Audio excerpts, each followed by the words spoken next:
Hello there and welcome to my guide for painting the Warhammer 40,000 Blackstone Legion Traitor Guard. I started things off by spraying these guys using Army Green from the Army Painter range, but you can use any spray you desire. I'm going to start with their fatigues, and for that I'm going to use some Deathworld Forest. I'm then going to paint any belts, pouches or straps with some Dryad bark. I'm then going to use Rakarth Flesh to paint any of the bandages we see. This will be followed by Gal Vorbak Red to paint the cloth. And then we're going to paint their armour with some Rhinox hide. Then I'll give everything I've just painted a wash with some Agrax Earthshade. Once that wash was dry, I then went ahead and relayered the Deathworld Forest just to neaten things up, make sure you avoid the recesses. And then these were highlighted with some Elysian Green. I then neated up the belts, the pouches and the holsters with some Dryad bark. And highlighted these with a 50-50 mix of Dryad bark and Gothor brown. I then used some Word Bearer's Red to highlight all that red cloth. And to make it look a little bit leathery, I used some Doombill Brown on the peaks and absolute tips. I then used Catachan Flesh to edge highlight the Rhinox hide. I used Black Templar to paint the boots and the main bulk of their guns. Eshin Grey to paint the gas masks.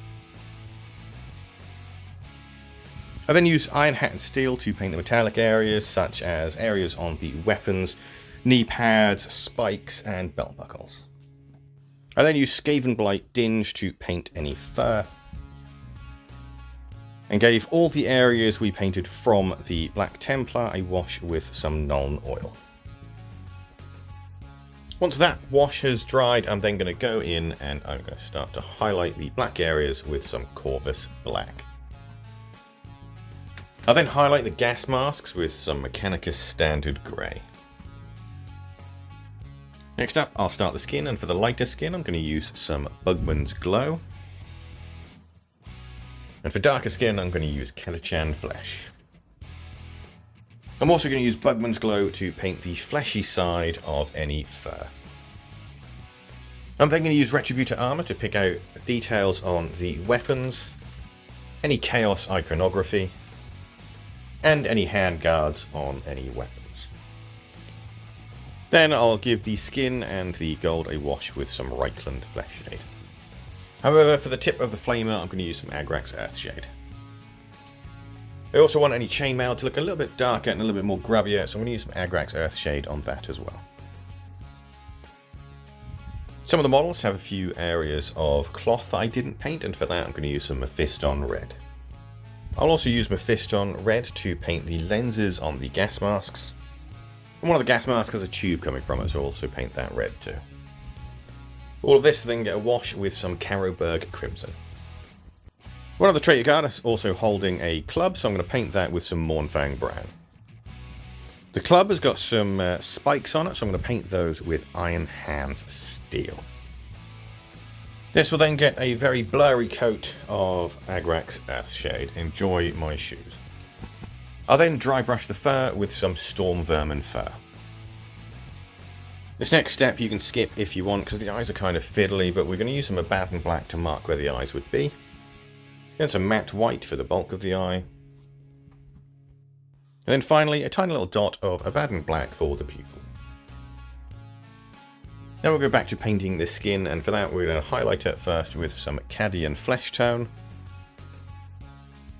And then we use some Kislev Flesh for like the knuckles and anywhere where the skin would be sort of tighter.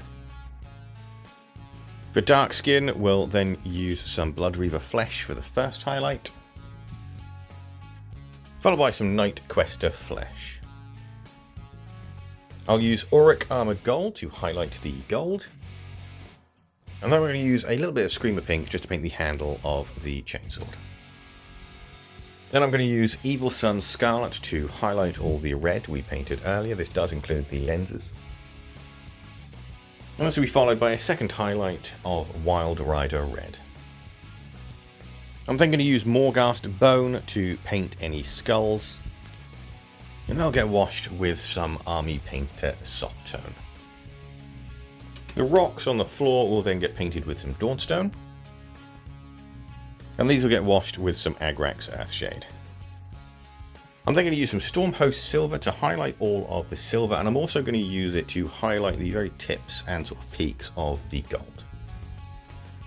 Some of the helmets and pieces of armor have some scratches in it, so I'm going to use some Iron Hand Steel just to pick those out. This will be followed by a wash of Agrax Earthshade just to help tone it down a bit and blend it in with the actual armor. I'll use some Grey Sear to edge highlight the rocks on the ground. And I'll relayer the Morghast Bone on the skulls just to neaten things up a bit and brighten that colour up.